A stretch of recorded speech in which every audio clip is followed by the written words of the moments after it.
Muy buenas noches. Quiero darles la bienvenida a nuestra cuarta sesión científica del año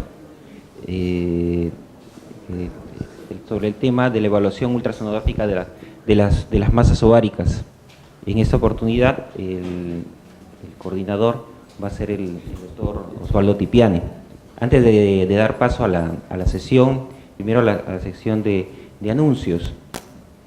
Ha llegado a la sociedad una invitación del Colegio Médico del Perú a participar en una mesa de trabajo que organiza el Ministerio de Salud sobre el tema la participación de los profesionales obstetras en la realización de la ecografía obstétrica en el primer nivel de atención. Esta mesa de trabajo que está organizando el Ministerio de Salud se da en el marco de los acuerdos del entonces ministro de Salud con la Federación Nacional de Obstetras del Ministerio de Salud, en el cual uno de los puntos de los acuerdos se refería, ¿no?, en este tema, ¿no?, un punto que fue duramente criticado por todo el gremio médico. Tenemos información que en el marco de este acuerdo se va a solicitar la opinión del colegio médico y de las sociedades científicas, para lo cual ha sido invitada la Sociedad de Ultrasonido con representantes, así como la sociedad Peruana de Ginecología, y tengo entendido también la Sociedad Peruana de Radiología. Este evento, esta reunión se va a llevar a cabo el próximo lunes, ¿no?, y la sociedad ha designado como sus representantes a dos presidentes, el doctor Igor Huerta y la doctora Flor Carvalho, que gentilmente han accedido a representarnos en esa reunión. Bueno, sin más anuncios, quiero presentar al doctor Osvaldo Tipiani, que es ginecobstetra del Hospital Sabogal, secretario general de la Sociedad Peruana de Ultrasonido, Obstetricia y Ginecología, quien nos va a moderar el tema, pero antes va a ser la presentación de un caso clínico.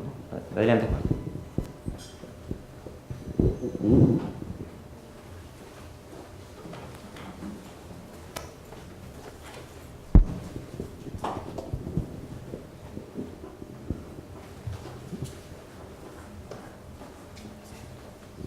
Gracias.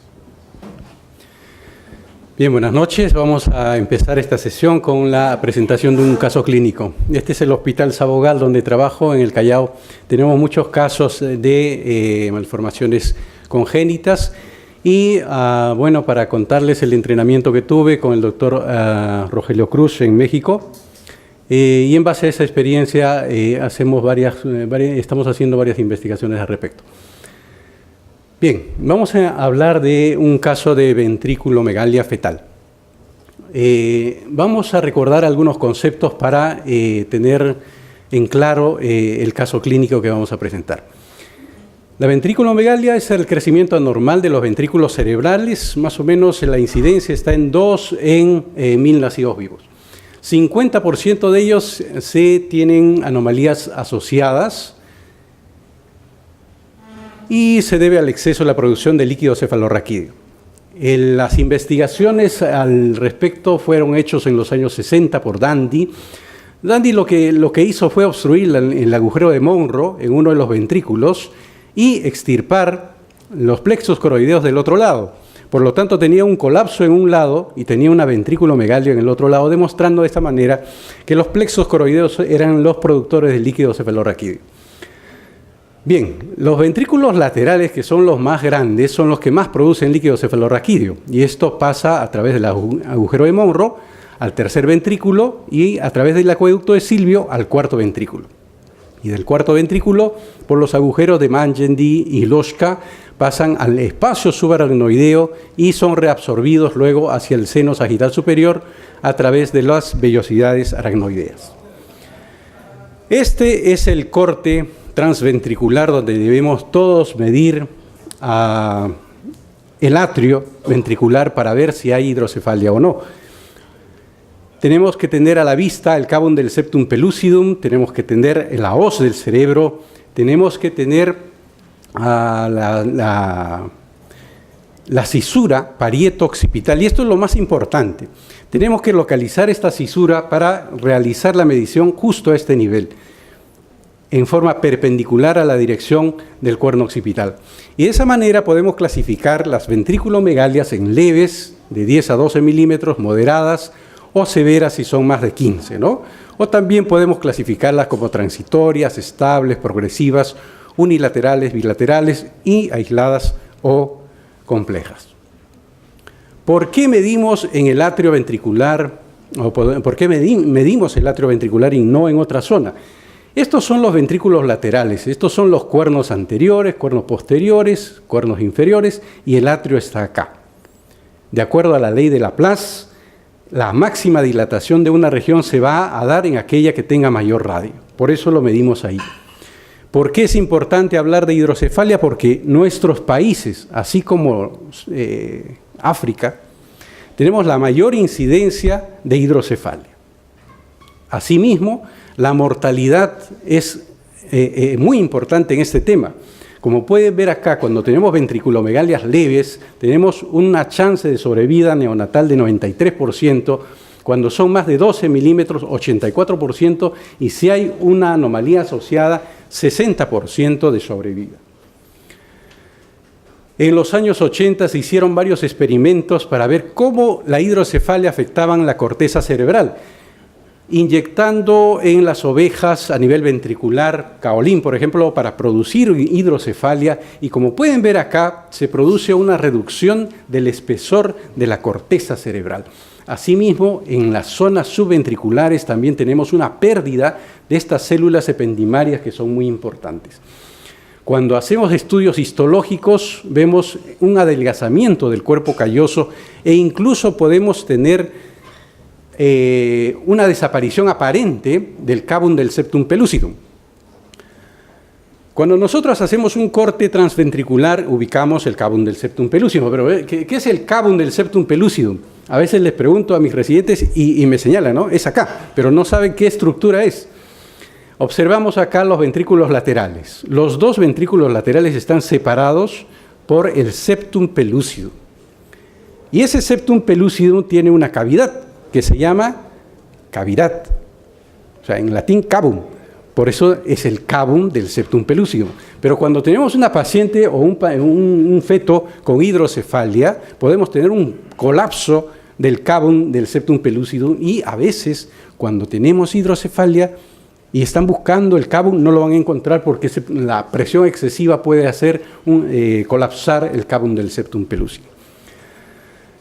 La ventriculomegalia fetal puede ser hidrocefálica y no hidrocefálica. Es decir, podemos tener un acúmulo de líquido cefalorraquídeo, pero no producido por hipertensión, sino por algunas enfermedades destructivas de la corteza cerebral. Pero también tenemos las verdaderas hidrocefalias. La Sociedad de Medicina Materno-Fetal este año, el 2018, lanza una definición de hidrocefalia. La hidrocefalia es la dilatación patológica del sistema ventricular cerebral producido por hipertensión intraventricular. Claro que en los años 1920, Dandy, que hacía estas investigaciones, solamente contaba con radiología, contaba con punciones lumbares, punciones ventriculares. Entonces, ¿qué es lo que hacía? Hacía una punción en el intraventricular del paciente, ¿no? Inyectaba un pigmento y luego le hacía una punción lumbar. Y si recuperaba el pigmento inyectado, decía que esa hidrocefalia era comunicante. Y si no rescataba el pigmento, se dice que es una hidrocefalia no comunicante. Bien, entonces podemos tener ventriculomegalias por procesos destructivos, por agenesia del cuerpo calloso, podemos tener alteraciones de la migración y de la proliferación cortical. Pero lo más frecuente que vamos a encontrar son alteraciones en el flujo del líquido cefalorraquídeo.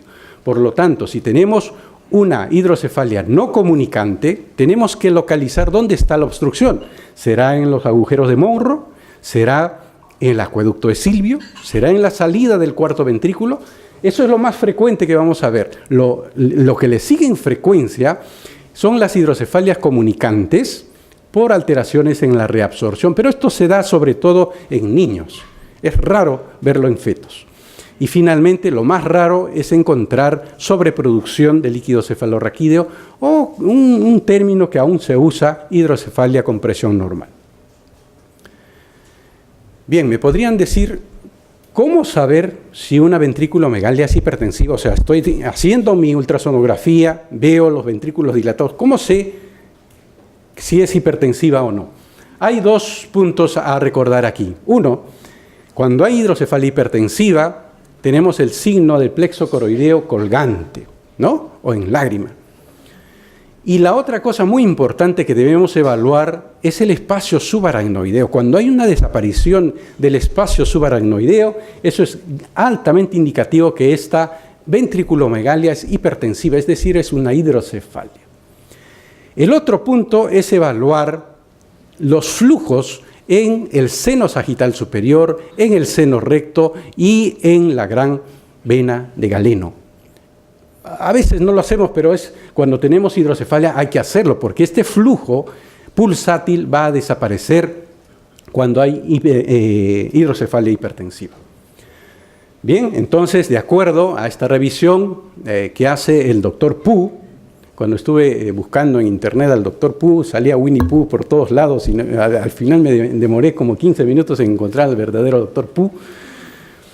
Dice que la acumulación de líquido cefalorraquídeo aumenta la presión intracraniana. Eso hace que los plexos coroideos tengan una visión de colgante, ¿no? Hay una reducción del espacio subaracnoideo, una desaparición del pulso, ¿no? de los senos venosos, y recién luego empieza el crecimiento del cráneo. En los años 80 se empezó a hacer shunts para descomprimir, y fueron muy eficaces para descomprimir estas hidrocefalias hipertensivas. Observen este estudio muy interesante en conejos. Hay una pérdida de células ependimales a medida que pasa el tiempo cuando ellos tienen una hidrocefalia. Pero si le ponen un shunt, esas células ependimales empiezan a recuperarse. Y este es otro concepto muy importante. Mientras haya hidrocefalia con hipertensión endocraniana, a medida que pasa el tiempo, esa hipertensión va en aumento. En cambio, la presión intraamniótica se mantiene constante. Y esto es un concepto muy importante para entender lo que viene después. El doctor Caballero, esto es en Sao Paulo, hizo un estudio poniendo shunts, ¿no?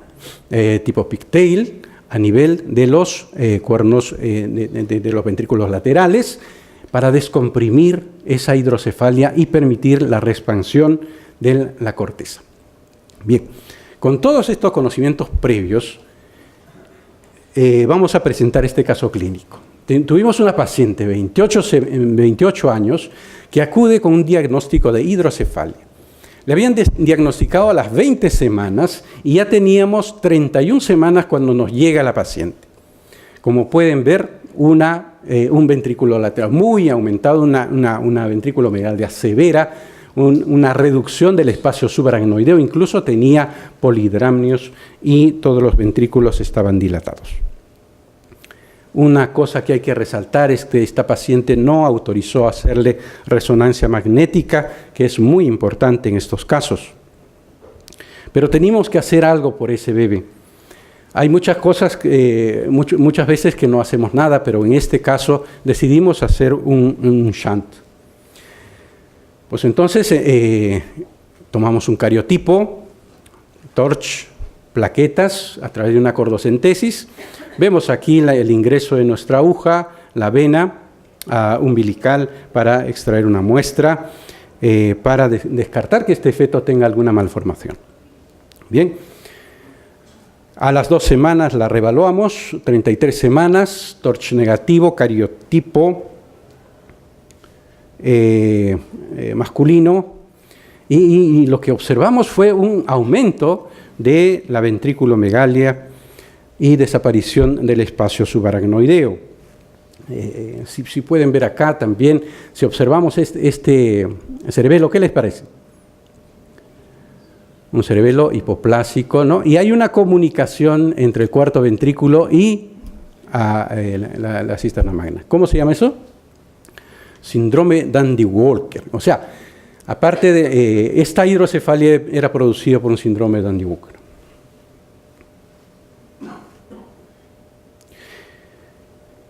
Decidimos hacer un shunt. Tenemos acá el ingreso de nuestra aguja en el punto de King. El punto de King es el punto que usan los neurocirujanos para poder llegar al ventrículo lateral. Generalmente cuando se hacen ventriculostomías, ¿no? Tenemos que tener una dirección exacta para no dañar ningún órgano, ¿no? El punto de King está a 2,5 centímetros, a 3 centímetros por encima y por detrás de la oreja, ¿no? Estamos introduciendo el shunt, ¿no? A través de nuestra aguja en pleno monitoreo ecográfico continuo. La técnica que se usa es la misma que usamos cuando ponemos shunt torácicos o shunt vesicales. ¿Ya? Pero aquí hay que tener sumo cuidado porque estamos trabajando con cerebro fetal, ¿no? Lo importante es el monitoreo continuo. Vemos el ingreso del shunt y este trabajo milimétrico, de milímetro a milímetro hay que ir sacando la aguja e introduciendo el shunt, ¿no? Observando la puesta de los dos partes del shunt, uno en el ventrículo y otro en la cavidad amniótica. Esto lo ensayamos fuera del paciente muchas veces con el equipo para luego realizarlo sin ningún problema, nadie habla acá, ¿no? Todos saben su función, ¿no? Muy bien, una vez que el shunt está en la parte interior, ¿no? del ventrículo lateral, vamos retirando la aguja.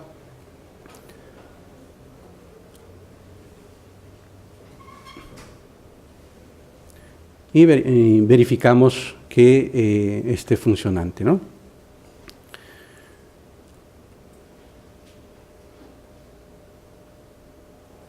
Bien. Reevaluamos esta paciente a las 34 semanas. Observamos la desaparición completa de la hidrocefalia. A la reexpansión ya de la corteza cerebral empieza a mejorar incluso los movimientos del feto, mejora la deglución, desaparece el polidramnios, siempre vigilando el funcionamiento del shunt y viendo que no tenga anemia, la arteria cerebral media, que ahora sí la podemos ubicar muy bien. El shunt no funcionó muy bien desde las 32 hasta las 36 semanas, fecha en la cual observamos que había una migración un poco hacia el interior y una obstrucción en su salida, pero había ayudado en algo hasta durante todas esas semanas. Se hizo entonces una cesárea a las 37 semanas con el peso que está allí y Apgar de 6,9. Esta es la resonancia de reconstrucción. Acá podemos ver el punto de King donde entramos y la tomografía que nos confirma la disposición del shunt dentro del ventrículo lateral. El bebé, bueno, se extrajo el pigtail, se puso una derivación ventricular externa, luego hizo, bueno, una infección de esa derivación, fue tratado con vancomicina meropenem y el alta al superar la infección. Bien, ¿qué podemos discutir de este caso clínico? ¿Por qué no realizar un parto pretérmino? ¿Por qué no sacar a estos fetos antes del término, ¿no? Para poder ponerles una derivación y esperar mejores resultados? Este es un estudio publicado este año donde comparan dos grupos de fetos. Aquellos con hidrocefalia hechos a nacer entre 32 a 36 semanas y compararlos con aquellos que nacen a término. ¿Qué se encontró? Que aquellos que nacen prematuros tienen más riesgo de recambios, más remociones por infecciones, mayor insuficiencia respiratoria e incluso muertes por hipoplasia pulmonar. Este otro estudio confirma los hallazgos, evidenciándose que en la prematurez hay menos duración del shunt y hay que recambiarlo muy seguido. Entonces, ¿cuál es el objetivo de los shunt? Disminuir la mortalidad, porque en este estudio, como vemos, 7% de los fetos murieron y fueron exclusivamente los que tenían ventriculomegalia severa. Y aparte, que la progresión intrauterina fue un predictor de un deterioro motor. Este es otro estudio, un metaanálisis publicado este año, también en ventriculomegalias bilaterales severas, donde se demuestra que hay más o menos un 40% de discapacidad severa. Pero la ventriculomegalia no solamente hace daño por la presión interna, se observa también que hay deterioro en la corteza cerebral. Este es un estudio, por ejemplo, publicado por el grupo de Barcelona, que lo presentaron también en el último congreso en Grecia, donde evaluaron la maduración cortical. Por ejemplo, pueden ver acá el giro singular, muy inmaduro, ¿no? Esto es un feto normal, esto es un feto con hidrocefalia, y también la corteza cerebral se ve afectada, no solamente en las áreas donde haya presión intraventricular, sino también en cualquier parte de la corteza cerebral. En los años 80 se hicieron varios procedimientos en diferentes países y se reunieron sus resultados. Tuvieron un 83% de supervivencia y un 52% aproximadamente de discapacidad. Y en ese tiempo se opinó que no contribuía mucho a el outcome de estos fetos. Sin embargo, este es un estudio, por ejemplo, brasilero, que les presenté hace un momento, con un seguimiento de 5 años, viendo el coeficiente intelectual de estos niños. Observamos que la mayor cantidad tuvo estenosis acueductal con el mayor número de coeficientes intelectuales normales. Pero si observamos acá también, tuvieron 4 casos de Dandy-Walker, ¿no?, con un desarrollo neurológico también normal.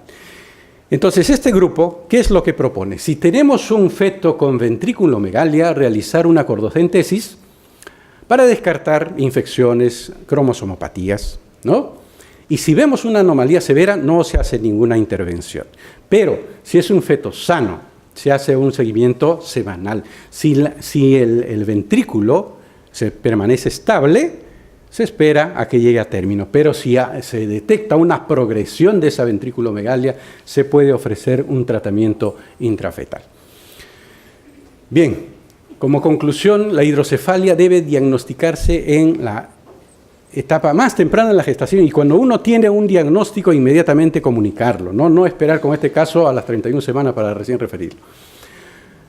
No debe asociarse a infecciones, malformaciones, hacer el cariotipo siempre y contar con un equipo multidisciplinario para el manejo de estos casos. Muchas gracias.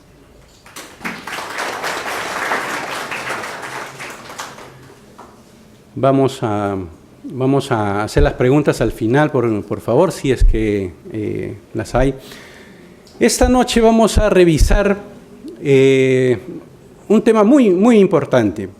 Tenemos muchas pacientes que nos llegan con tumoraciones ováricas, ¿no? Entonces, vamos a revisar qué estrategias diagnósticas tenemos al respecto y vamos a presentar a 2 ponentes, el doctor Roberto Albinagorta, que nos va a hablar acerca de la metodología IOTA, y el doctor Alejandro Rodríguez, que es un médico del INEN, que nos va a hablar justamente de tumores ováricos. Es el que más ve tumores ováricos, ¿no? Entonces, con ustedes el doctor Roberto Albinagorta, es el presidente de nuestra sociedad. Roberto.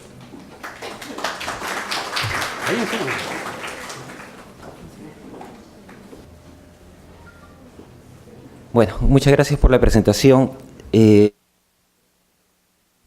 20 años de trabajo continuo en la evaluación de tumores de ovarios y que ciertamente pues ha publicado muchos trabajos ofreciendo diferentes estrategias para tipificar las masas anexiales. ¿Okay? Para empezar,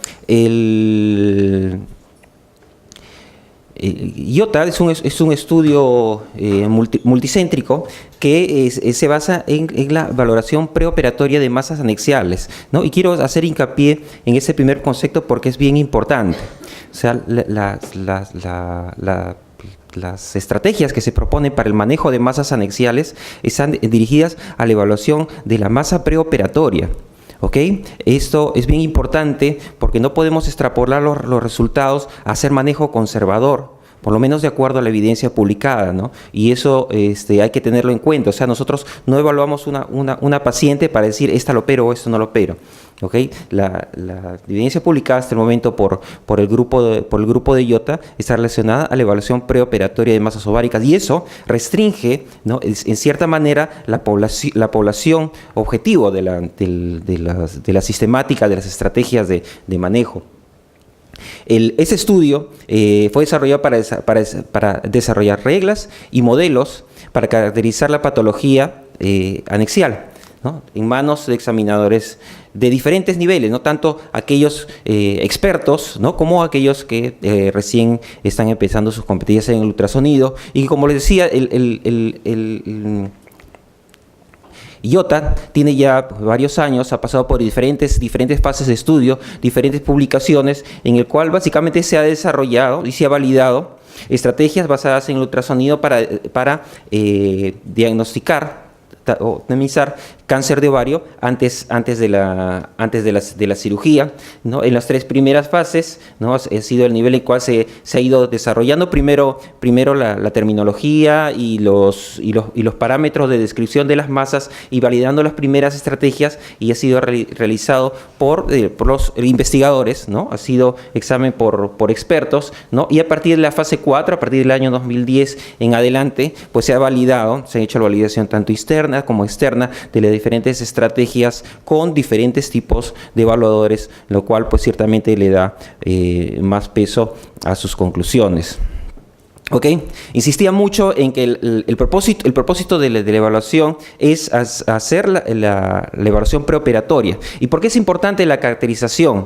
¿No? Primero porque antes, cuando tenemos una paciente, pues tenemos que tomar diferentes decisiones, ¿no? En relación a la cirugía. En primer lugar, o sea, si se va a operar, si no se va a operar, ¿no? El tratamiento que se va a escoger va a ser expectante, ¿no?, o va a seguir a cirugía, ¿no? Si es una paciente que se va a operar, pues hay que hacer un planeamiento quirúrgico, hay que escoger el abordaje adecuado, ¿no?, el estadiaje de las masas de ovárico y escoger el momento oportuno también para realizar la operación. Hay que escoger adecuadamente la vía de acceso, ¿ok?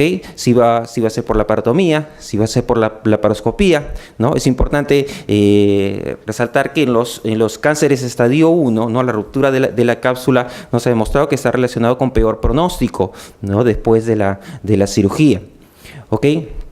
Y por último, y es un aspecto muy importante, es también tomar la decisión, ¿no?, de si el caso, ¿no?, amerita para una referencia a un nivel de atención o si tenemos que referirlo a un ginecólogo, oncólogo para que maneje el caso, ¿no? Y esto, para resaltar eso, yo les quiero traer este ejemplo, ¿no? Este es una imagen que nosotros vemos con mucha frecuencia y que para la mayoría de ustedes, ¿no?, viendo este caso, pues no dudarían en decirme pues que es un quiste de ovario y que lo más probable es que sea benigno, ¿no? Y seguro que la van a probar para una laparoscopía si es que requiere un tratamiento quirúrgico, ¿no? Es así, yo creo que la mayoría estaría de acuerdo conmigo, ¿no? Pero si se tratase de una paciente de esas características, ¿no?, premenopáusica, una masa pues no tan grande, pues no tiene flujo vascular, ¿no?, y tiene unos valores de 125 normales, ¿ok? Pero si nosotros tenemos una paciente diferente, ¿no?, que es una señora de 60 años, ¿no?, es la misma edad, tiene Doppler ausente y tiene un 125, ¿no?, ligeramente aumentado, ¿no?, digamos en 50, entonces ahí cambia totalmente, teniendo la misma imagen, ¿no?, cambia totalmente nuestra percepción acerca del manejo y ya las cosas no son tan sencillas. Uno del motivo principal en realidad, ¿no?, para el desarrollo de estas investigaciones fue la falta de estandarización en la nomenclatura, en la descripción de las diferentes masas anexiales que había antes de que se desarrolle el grupo. ¿Okay? No había posibilidad, ¿no?, de comparar resultados, porque lo que para uno era normal, para el otro es patológico, ¿no? Lo que para uno era, no sé, un cuerpo lúteo, para otro era un quiste complejo, ¿no? Y términos que no guardaban una homogeneidad y que por lo tanto pues no permitían hacer la comparación entre diferentes grupos, ¿no?, y hacer resultados prospectivos, ¿no?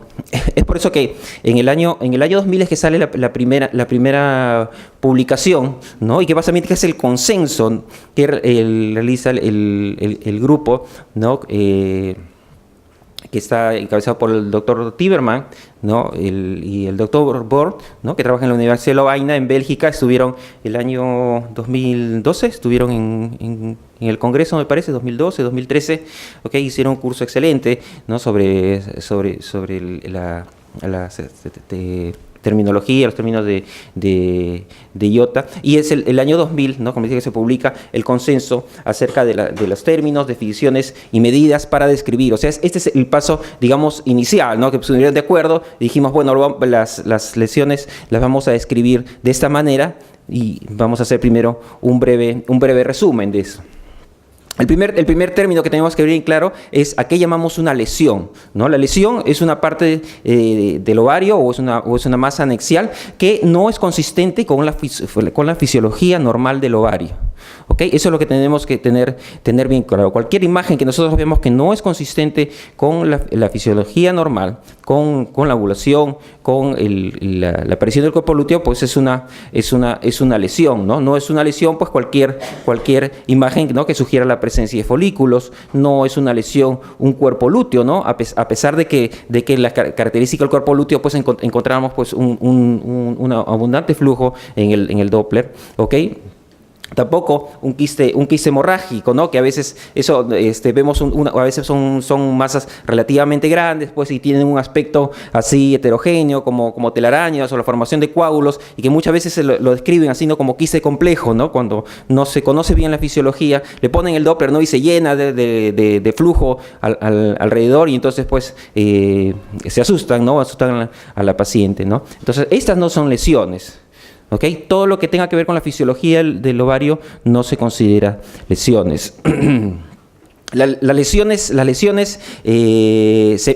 y el ovario se tienen que medir en forma independiente. Entonces nosotros tenemos que medir tanto el ovario, ¿no?, como la lesión que está contenida en él. ¿Okay? Y en el caso de que se trate de una lesión separada, en el caso de un hidrosalpinx, pues independientemente hay que tomar las medidas. Las medidas se toman en 3 dimensiones, haciendo en dos planos perpendiculares, ¿okay? En algunas ocasiones la lesión es tan grande, ¿no?, que no es visible el estroma ovárico, ¿no? En ese caso, pues se toma una sola medida porque el tamaño del ovario y de la lesión son prácticamente el mismo. Pasando a lo que son características morfológicas que debemos describir, cuáles son los conceptos que tenemos que tener, ¿no? Uno es la presencia de septos, ¿no? ¿A qué definimos un septo? Es un filamento delgado de tejido, ¿okay?, que atraviesa la cavidad del quiste de una de las paredes hacia la otra, ¿okay? ¿No? Estos son septos, ¿okay?, y que normalmente son muy delgados, ¿no? Cuando nosotros queremos hacer la medida de los septos, hay que tener en consideración las características físicas que tiene el ultrasonido, ¿no? No podemos medir un septo que está en la misma línea del haz de sonido, porque esa medida se va a distorsionar, ¿no? Para tomar la medida de un septo tiene que estar en una posición perpendicular al haz de ultrasonido, que es lo que vamos a poder tomar una medida más exacta. Hay también septos incompletos. Los septos incompletos no atraviesan completamente la cavidad del quiste, y en alguno de los planos pues se ve interrumpido, ¿no?, como en este caso, ¿no?, y es típico principalmente de los hidrosalpinx.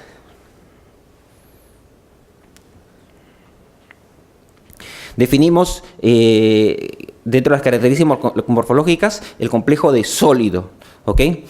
Porque obviamente las imágenes pueden tener las masas anexiales pueden tener partes quísticas y partes sólidas, ¿ok? Para nosotros definir sólido es una imagen, ¿no? de una ecogenicidad alta, que es sugestiva, ¿no? de la presencia de tejido, ¿no? Esto es sólido, ¿ok? No se considera como sólido a los septos, ¿no? Sino las imágenes que parecen tejidos. El Doppler nos ayuda muchas veces, ¿no? Si tiene flujo, definitivamente eso es sólido, pero la ausencia de flujo no necesariamente nos descarta. Hay que tener mucho cuidado, ¿no? Cuando tenemos la formación de coágulos, ¿no? Por ejemplo, en los quistes hemorrágicos, ¿no? Porque eso puede dar la impresión de una imagen sólida, como este caso, ¿no? Es un quiste hemorrágico, tiene un coágulo que está en proceso de retracción, ¿ok?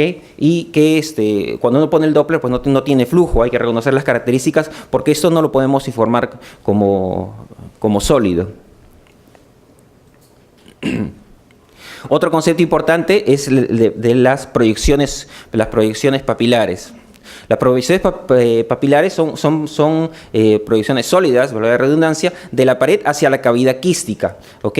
Y para nosotros definirlo como una proyección papilar, tiene que tener una altura de 3 milímetros. La forma de medir las proyecciones papilares es de esta manera, ¿no? En 3 dimensiones se mide la altura, se mide la base, y en el plano perpendicular se toma otra medida de la base, ¿ok? Para nosotros definir como una proyección papilar, ¿no? La medida tiene que ser más de 3 milímetros. Si la medida es menor, ¿okay? Eso se define como una pared irregular, ¿no? Ya no hablamos de proyección papilar, ¿no? Lo informamos como una pared irregular, ¿no? Hay que distinguir las proyecciones papilares de imágenes que pueden tener la apariencia pero forman parte de lesiones benignas, ¿no? Como pueden ser las zonas hiperecogénicas de los quistes dermoides, ¿no? Que son acumulaciones de material sebáceo y pelos, ¿no? Que pueden dar una imagen hiperecogénica pero que no debemos considerar como lesiones sólidas, ¿ok? Así como las irregularidades que pueden tener los endometriomas también. A veces podemos encontrar zonas ecogénicas que son retracciones de coágulos, ¿no? Que pueden dar esa imagen, ¿no? Eso no son proyecciones papilares, no debemos describirlo de esa manera. En cuanto a las características que puede tener el contenido quístico, ¿cómo lo describimos? Si es totalmente, puede ser totalmente anecoico, ¿no? En el cual vamos a ver pues una imagen pues completamente negra, ¿no? Una imagen que se llama low level, ¿no? que es una imagen ligeramente más ecogénica, que tiene el aspecto como el líquido amniótico, ¿no? Que se ve principalmente en los quistes mucinosos, ¿ok?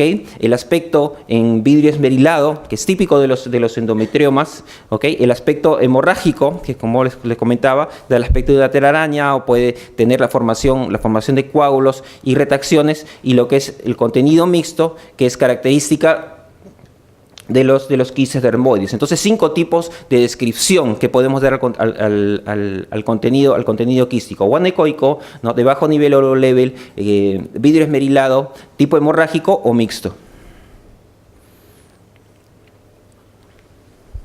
La presencia de sombras acústicas, ¿no? Se da cuando tenemos imágenes, ¿no? Que no dejan pasar el eco, y se forma una sombra, ¿no? Que absorbe el sonido, ¿ok? Eso es característico de los quistes dermoides y los teratomas maduros. La citis se define como presencia de líquido, pero fuera del fondo de saco de Douglas, ¿ok? Si nosotros tenemos líquido solo en el fondo de saco de Douglas, lo describimos como líquido en el fondo de saco de Douglas, pero no describimos como ascitis, ¿no? La presencia de líquido en cualquier otra parte que no sea el fondo de saco de Douglas, puede ser el fondo de saco anterior, puede ser el Morrison, ¿no? Puede ser alrededor de los ovarios, o en otras partes del abdomen, ¿no? La definimos como ascitis. Entonces, de acuerdo a estos parámetros de descripción, ¿no? De acuerdo a la terminología IOTA, tenemos cinco formas de clasificar a las lesiones, ¿ok? Estas ayudamemorias, por si acaso ustedes entran a la página del grupo de IOTA, ¿no? Hay hay una sección que es material educacional y están todas estas imágenes, lo pueden ver, lo pueden descargar sin ningún inconveniente. Son 5 tipos de lesiones. Tenemos quística unilocular, ¿ok? En el cual vamos a tener una sola imagen quística, ¿no? Sin ninguna parte sólida, sin ningún septo. ¿Okay? Si nosotros tenemos una imagen que tiene un septo incompleto, se considera como unilocular. Entonces, si nosotros vemos un hidrosalvis, por ejemplo, y vemos septos incompletos, eso se describe como unilocular. ¿Ok? Tenemos lo que es unilocular sólida. ¿Ok? Cuando encontramos, es una imagen quística que tiene además un componente sólido. ¿Ok? Multilocular quística es una imagen en la cual nosotros tenemos una imagen quística en la cual tiene por lo menos 2 lóculos, ¿okay? O sea, nosotros si no vemos un septo y vemos 2 lóculos, eso se describe como una imagen multilocular quística, ¿no? La presencia a veces de imágenes pequeñas como vesiculares, ¿no? Dentro de una imagen quística, lo que se llaman los quistes hijos, ¿okay? La presencia de ellos, ¿no? Ya define eso como una imagen multilocular quística. Si nosotros tenemos una imagen multilocular, pero con un componente sólido, ¿okay? Eso ya define como una imagen multilocular sólida. ¿Okay? Y cuando tenemos una imagen donde hay un componente sólido, pero el componente sólido ocupa más del 80% de la masa, ¿no? Ya definimos a la imagen como tumor sólido. ¿Okay? Y eso es importante porque el riesgo de malignidad va ser totalmente diferente, ¿no? De acuerdo al tipo de masa que nosotros veamos, ¿no? Si nosotros tenemos una imagen unilocular, el riesgo de malignidad es menos del 1%, ¿no? Y va aumentando progresivamente conforme tenga mayor cantidad de componentes sólidos, ¿no? Siendo la masa sólida las que tienen mayor porcentaje de malignidad. Entonces, cuando nosotros describimos una masa, nosotros tenemos que describirla en base a estos 5 clasificaciones o ponerlo como no clasificable. A veces tenemos teratomas, por ejemplo, que tienen grandes sombras acústicas en que no lo podemos clasificar como ninguna de estas imágenes, ¿no? O sea, nosotros debemos describir o unilocular sólida, multilocular sólida o como sólida. ¿Qué hay en cuanto al Doppler? La evaluación del Doppler es una evaluación subjetiva, ¿okay? En el cual hay 4 grados, del 1 al 4, donde el 1 es la ausencia completa de flujo. Nosotros ponemos la caja de color, ¿okay? ¿No? Y no se ve ningún flujo. Y el 4, ¿okay? El 4 es cuando vemos flujo abundante, ponemos la caja de color y todo se llena de color. Entonces, entre el 1 y el 4, digamos que no hay mucha dificultad, ¿no? de clasificarlo. Es entre el 2 y el 3 que tenemos el problema, entre lo que calificamos un score 2 o flujo mínimo y un 3 que es flujo moderado, ¿no? La valoración, como les digo, es totalmente subjetiva, ¿no? Aquí muchos recomiendan manejar con el PRF, ¿no? Si nosotros comenzamos a subir el PRF, ¿no? Y el flujo que nosotros estamos viendo desaparece completamente, ¿no? Es recomendable clasificarlo como un 2. Si no desaparece completamente, lo calificamos como un 3. ¿Ok? Bueno, esto es lo mismo, ¿no? La evaluación del Doppler color es subjetiva, ¿no? Y hay que verlo, pues, ¿no? Jugar con el QRF nos ayuda a diferenciar entre los scores 2 y 3. Bueno, hasta ahí quería hacer una revisión breve de lo que es la nomenclatura, ¿no? Porque voy a pasar a revisar los distintos trabajos que se han ido presentando a través de los años y que tienen como propósito buscar estrategias para poder hacer la caracterización de una masa. Básicamente, el propósito de todos los trabajos es diferenciar en lo que es una masa que es lo más probable sea maligna de una masa que lo más probable sea benigna. ¿Ok? Y lo primero que trabajó el grupo IOTA es el desarrollo de modelos matemáticos para poder de alguna manera caracterizar esas máquinas. Y los primeros trabajos usaron un modelo de regresión logística, ¿no? En estos modelos de regresión logística lo que hacían es identificar diferentes factores. En ese trabajo se identificaron más de 50, ¿no? Y se les vio dando un peso a cada uno, a ver cuál es el que tenía mayor factor predictivo en lo que es tumores de ovario, ¿no? Y de todos los 50, ¿no? Se quedaron con 12, ¿ok?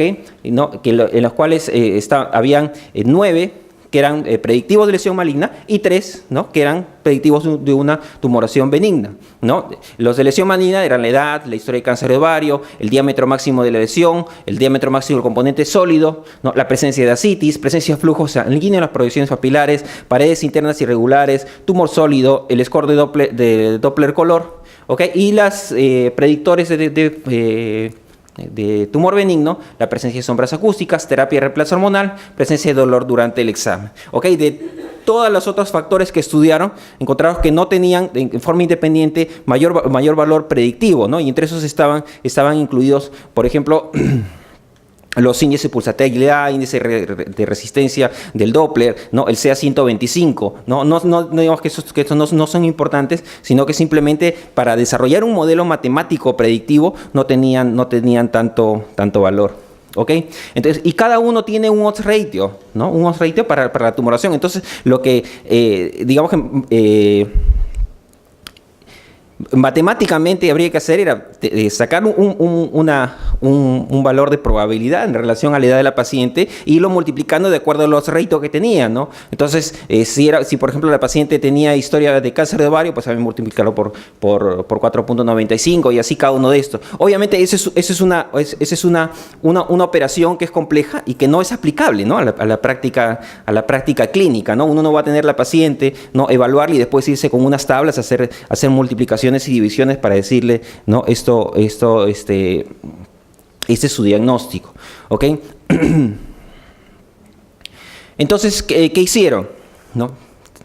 De todos los 9 factores predictivos, 2 en realidad, ¿no? Se quedaron con 6, ¿ok? 5 ecográficos, ¿no? Y la edad, ¿ok?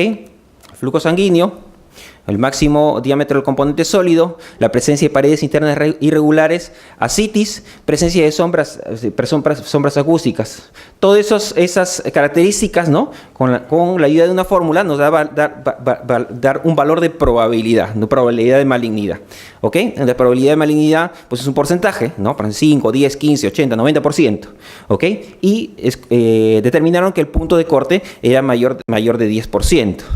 ¿Ok? Entonces, si nosotros teníamos que utilizando el modelo de evaluación de regresión logística, modelo 2, ¿ok?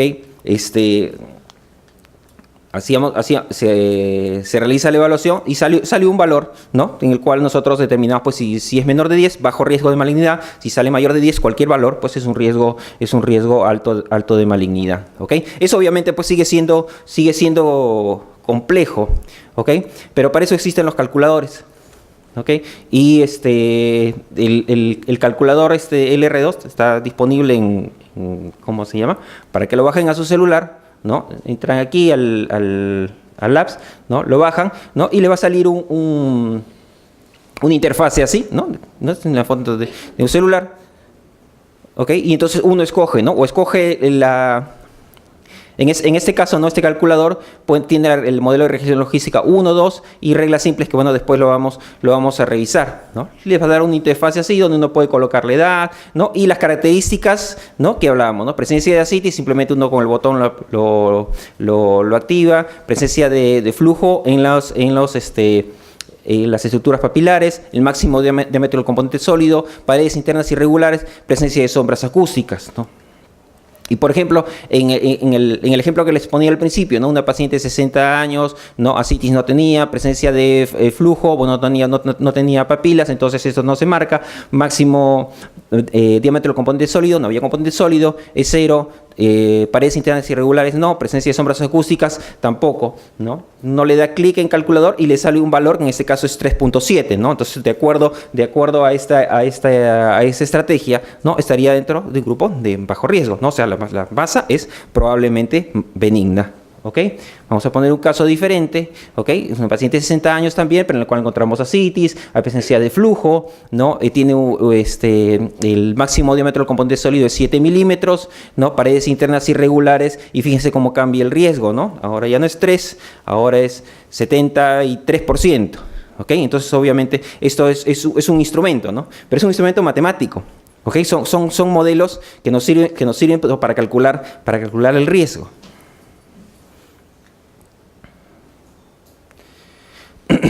Ok, pero igual esto seguía siendo complicado, ¿no? Porque uno tiene que tener, ¿no? Bueno, antes que salieran las apps de los celulares, pues tenía que estar yendo a la computadora, pues, y haciendo los cálculos. Entonces, el grupo lo que trataba de ver es de qué manera, pues, se puede simplificar más esta evaluación, la manera de ofrecer un instrumento que tenga utilidad práctica en la clínica, ¿no?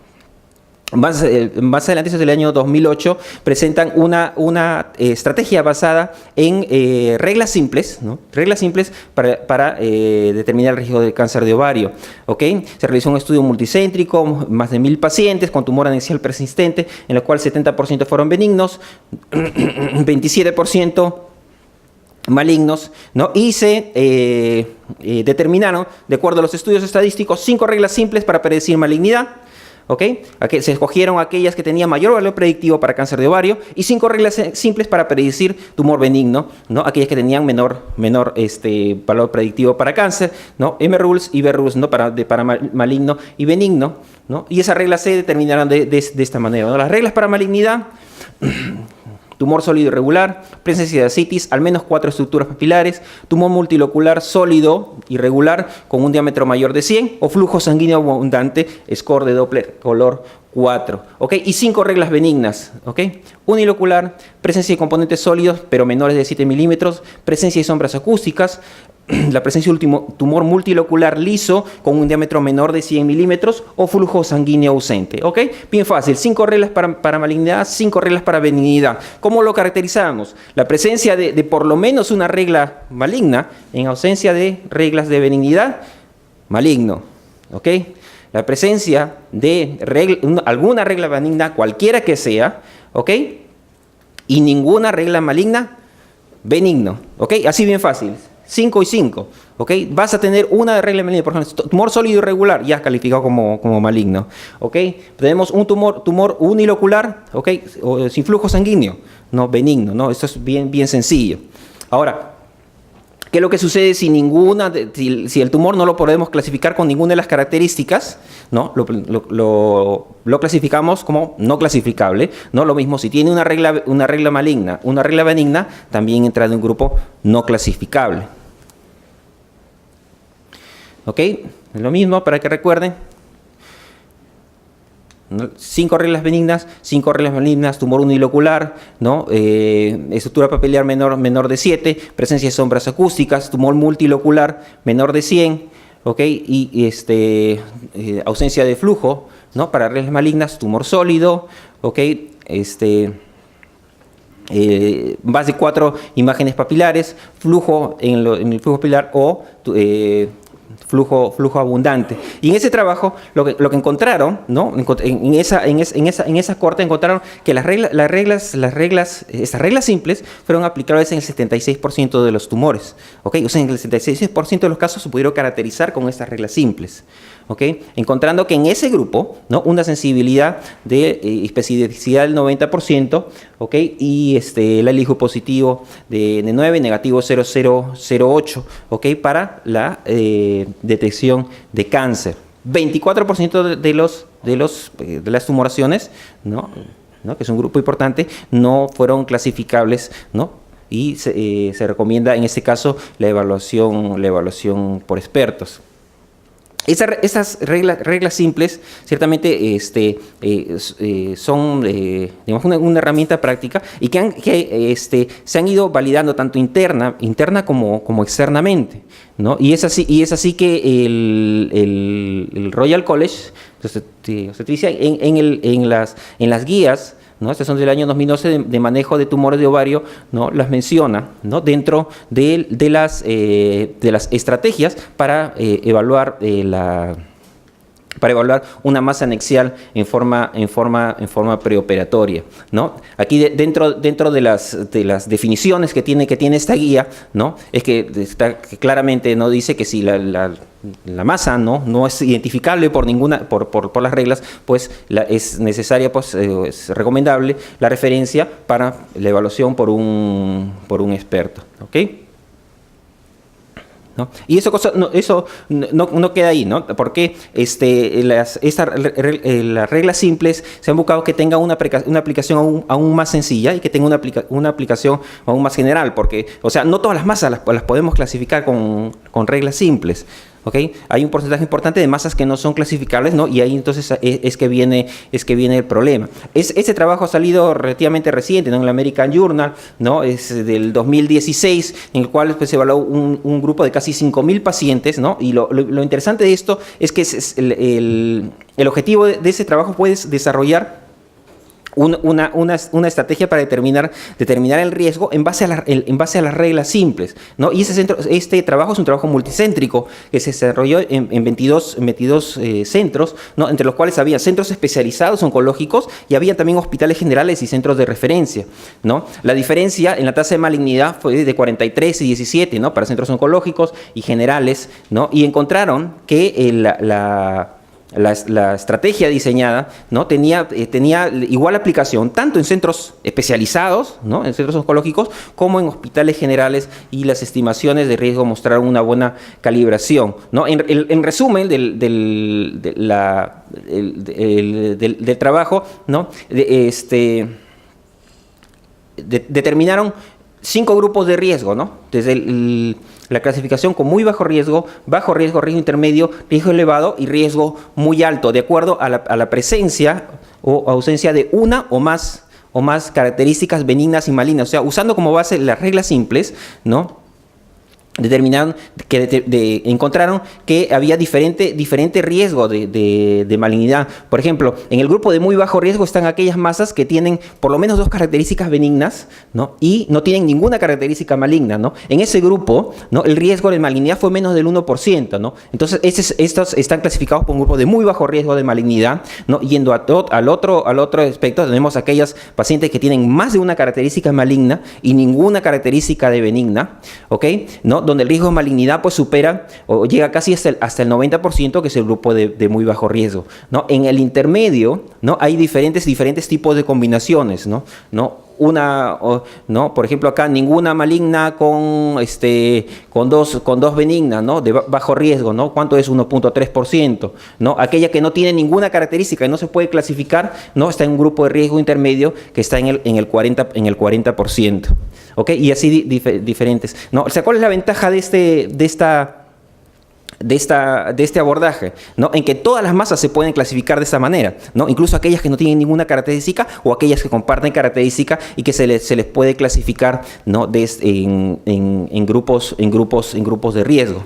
Ahora, ¿cuál es la sensibilidad? ¿No? Depende del punto de corte, ¿no? Si nosotros escogemos un punto de corte de 1%, que es solo identificar como benignas aquellas pacientes que tienen muy bajo riesgo, la sensibilidad para malignidad es muy alta, ¿no? Es casi 100%, pero la especificidad pues no es tan buena. Entonces, porque ahí estamos agarrando un montón de falsos positivos, ¿no? Si nosotros corremos el punto de corte acá, ¿no? Por encima del riesgo intermedio, ¿no? O sea, aquellas pacientes que tienen riesgo elevado, muy alto riesgo, ¿ok? Y cogemos un punto de corte del 30%, la sensibilidad es todavía buena, 90%, pero ya tenemos una especificidad mejor, ¿no? Que es alrededor del 85%. Entonces, esto es, digamos que la misma estrategia, pero un diferente abordaje, ¿ok? Pero hay más.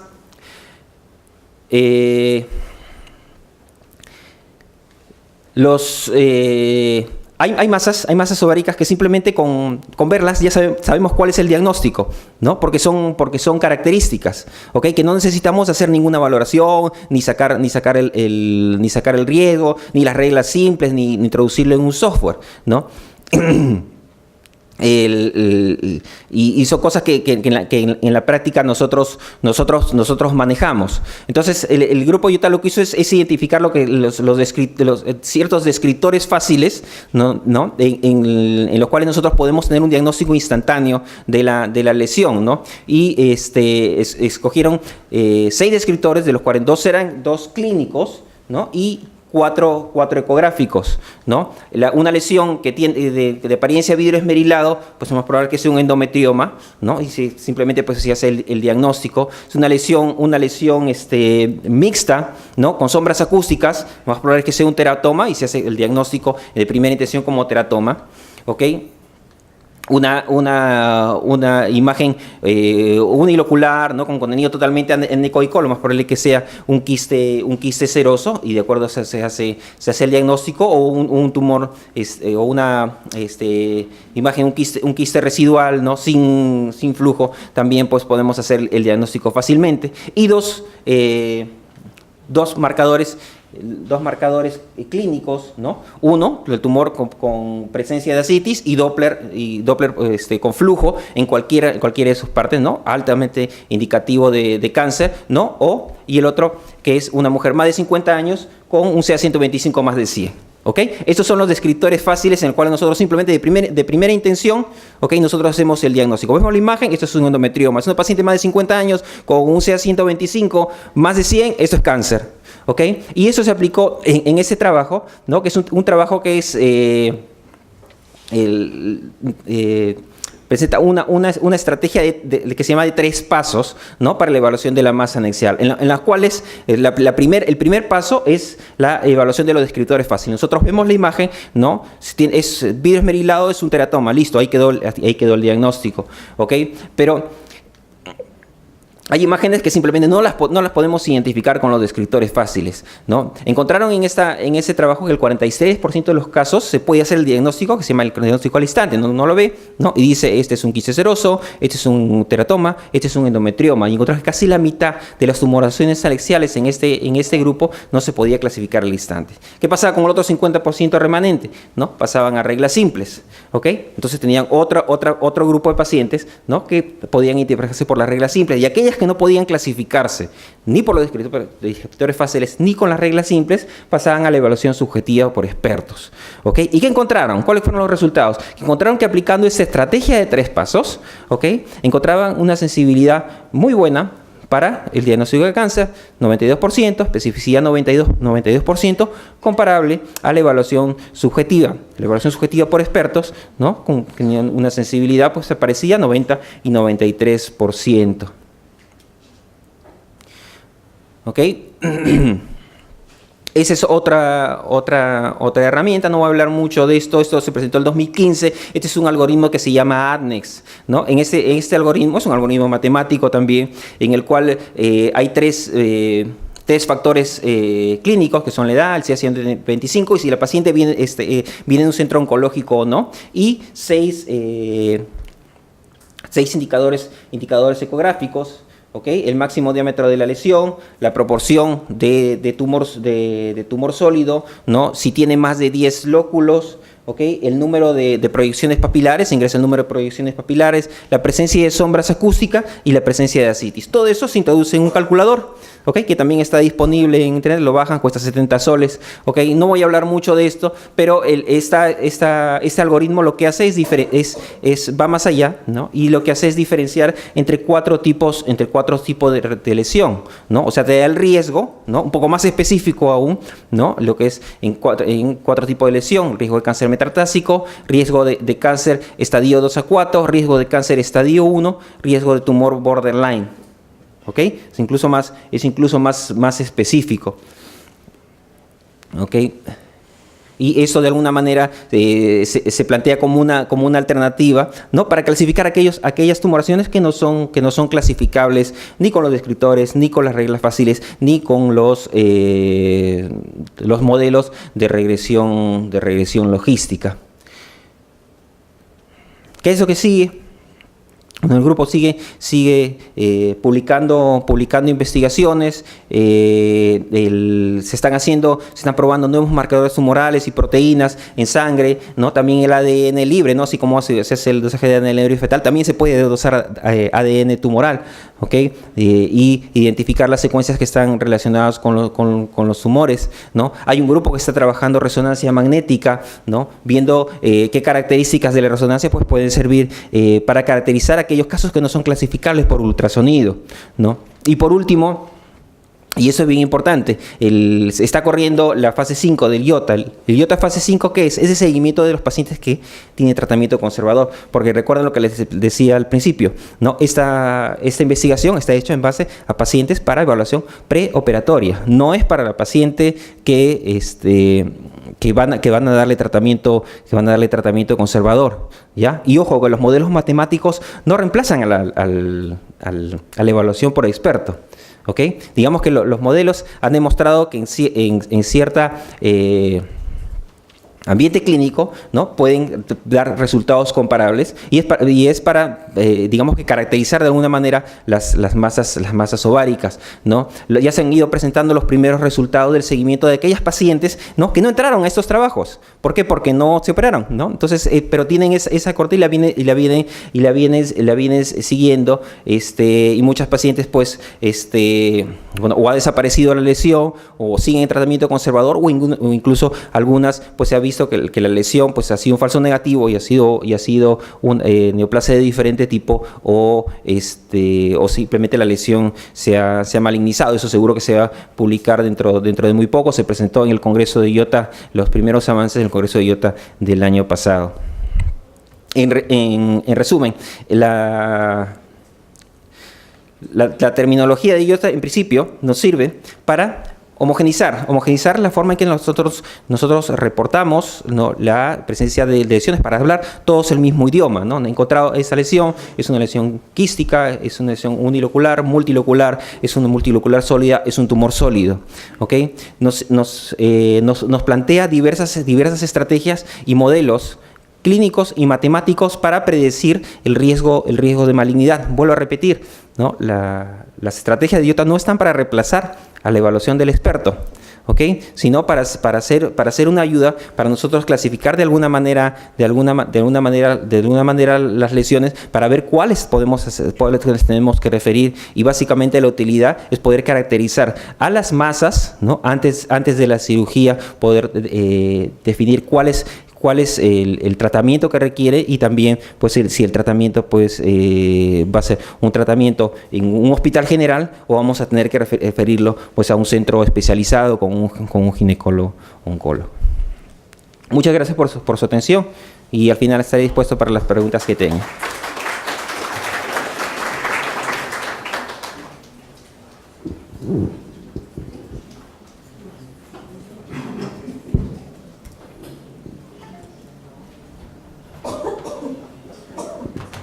Bueno,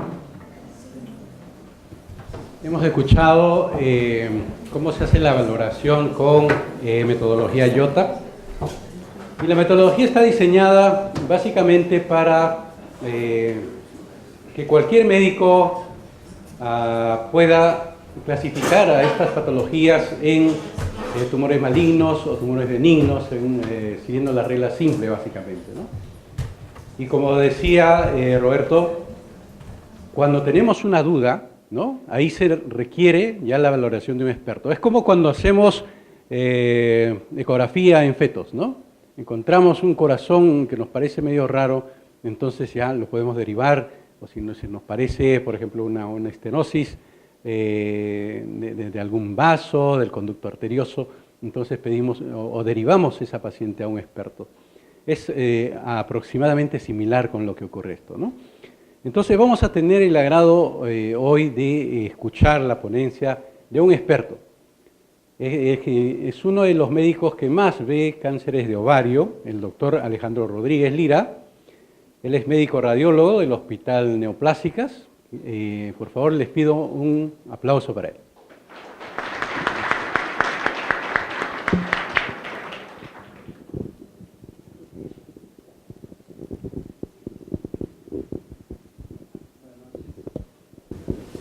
Buenas noches. En primer lugar, agradecer la invitación del doctor Tipiani, que fue el que me contactó, y el doctor Albina Gorta.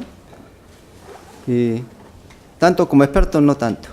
No, radiólogo más, nada más, que trata de hacer bien su trabajo. Y al contrario, felicitarlo por el empeño que tiene y por ese trabajo que está haciendo con lo que llamamos nosotros radiología intervencionista. Fabuloso. Bueno, el tema que voy a tratar yo es básicamente cómo vemos nosotros radiólogos la valoración de masas ováricas, no solamente desde el punto de vista ecográfico, ¿no?, sino desde todos los métodos diagnósticos que tenemos. Obviamente, muchos de los slides que ha presentado el doctor los tengo yo, así que vamos a hacer un poco más fácil la charla. Voy a dedicar un poco más a la parte radiológica.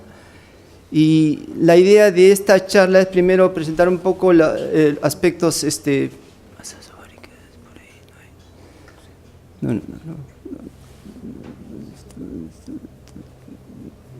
¿Tienes fecha? Por fecha. No hay fecha. ¿Ya?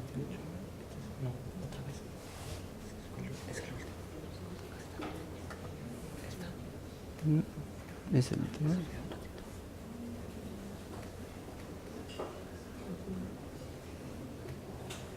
Ya, masas ováricas. Vamos a hablar un poco sobre los aspectos epidemiológicos de las masas tumorales ováricas.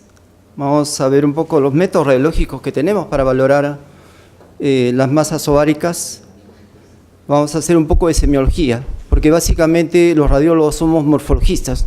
Nosotros vemos formas, tamaños, densidades, ecogenicidades, señales. Así es que valoramos la parte de resonancia magnética, ¿no? Y vamos a ver al final una parte de lo que ha estado hablando con mucho detenimiento el doctor. Nosotros normalmente apagamos la luz cuando hacemos nuestras charlas, pero bueno, es un tema de gustos. Si ven bien, no hay ningún problema. Y como le digo, vamos a hablar un poco sobre los aspectos epidemiológicos del cáncer ovario, de las masas ováricas malignas que implica básicamente ovario, ¿no? O sea, la supervivencia básicamente de cáncer ovario a 5 años es muy baja. En el Perú, el cáncer ovario es la 4ª causa de muerte, ¿no? Y el factor pronóstico principal, como ustedes ven, es el estadio diagnóstico. Y lamentablemente, 2/3 de los pacientes con cáncer ovario llegan en enfermedad avanzada. Y su sobrevida a 5 años es del 14%, a diferencia de que si es que tenemos un paciente en estadio 1, la sobrevida es al 90%, ¿no? Y lamentablemente muchos de estos pacientes tienen recurrencia. Y lamentablemente la sintomatología es muy bizarra, ¿no? El paciente viene con problemas gastrointestinales, dolor, y ustedes probablemente son los primeros que reciben a los pacientes con esta sintomatología, o el paciente va de gastroenterólogo en gastroenterólogo con gastritis y molestias y plenitud, y por ahí a alguien se le ocurrió hacerle una ecografía y encontró alguna lesión, o eventualmente el paciente ya viene con ascitis y con enfermedad avanzada. ¿Cuáles son los riesgos de malignidad que normalmente se describen? Y son pocos, ¿no? Obviamente, si queremos podemos ser bastantes, pero para hacer más o menos la situación un poco más tranquila es básicamente la edad del paciente, el estadio de la menopausia, la historia familiar de cáncer de mama, cáncer de ovario, el marcador tumoral. Se están desarrollando, como mencionó el doctor, nuevos marcadores tumorales. Este es uno de los que se está desarrollando, porque eventualmente el CA125 en pacientes premenopáusicas nos pueden dar algunos problemas. Sin embargo, este marcador nos da una sensibilidad bastante alta.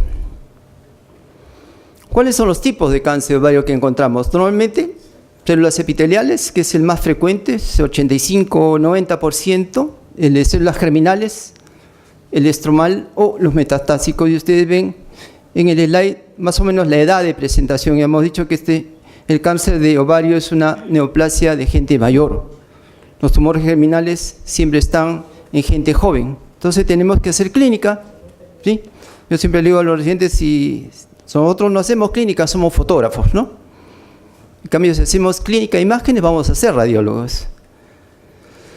Entonces, a mí siempre me gusta hablar de los métodos, o sea, las armas que tenemos para valorar determinada patología, ¿no? Ecografía, hablando acá de los sistemas de SCORE, que es para lo que me han invitado un poco, Doppler, resonancia magnética, tomografía, PET scan, son métodos de diagnóstico que tenemos para valorar patología tumoral ovárica. Entonces, a mí me gusta la palabra esta método de elección. ¿Con qué te ves mejor, no? El método de elección para evaluar masas ovarias o lesiones anexiales es ecografía. No hay mejor método, ¿no? Y eventualmente es el método inicial, ¿no? Acá tenemos el endometrioma que lo ha descrito perfectamente el doctor y eventualmente podemos confundirlo con un dermoide. Yo admiro a la gente que hace ecografía sin mucho entrenamiento porque yo tengo la suerte de hacer tomografía, resonancia, radiología convencional y ecografía es un problema. Realmente ponerse a hacer ecografía, como digo a los chicos, es lo más difícil y no sé cómo gente se pone a hacer ecografía sin mayor entrenamiento, ¿no? A mí me da miedo, a mí, y eso que hacemos bastante ecografía en el hospital. ¿Cuándo usamos resonancia? Porque el doctor habló también de resonancia magnética, es un excelente método, ¿no? Cuando no podemos valorar por ecografía, tenemos que ir a otro nivel. Este slide es bastante didáctico, no sé, ustedes han hablado, pero van a escuchar y vamos a ver un slide sobre el famoso T1, el T2, técnica de supresión grasa. Por ejemplo, este paciente, este es un T1, en el T1 el líquido se ve oscuro, pero este paciente tiene una característica especial, tiene sangre. Resonancia magnética te puede valorar los estadios de sangrado en diferentes estadios de degradación de la hemoglobina, si es sangre aguda, subaguda, crónica y producto de la ferritina. Eso te lo da resonancia magnética, te da la edad del sangrado, ¿sí? Y con algunas técnicas, si yo veo esta imagen, puedo decir, oh, tiene 2 lesiones hiperintensas, ¿no? Como hablamos nosotros. Pero si a esta señal yo le saturo la grasa, a esta secuencia, voy a decir que esto es grasa definitivamente. Y cambió la figura. Por eso resonancia magnética tiene maneras de ver las imágenes. T1, T2, saturación grasa, contraste, etcétera, etcétera. Pero acuérdense del T1 y el T2 y la saturación grasa, porque si no nos vamos a confundir. ¿Ok? Tomografía no es bueno. Estadiaje, seguimiento, ¿no? Para el tratamiento.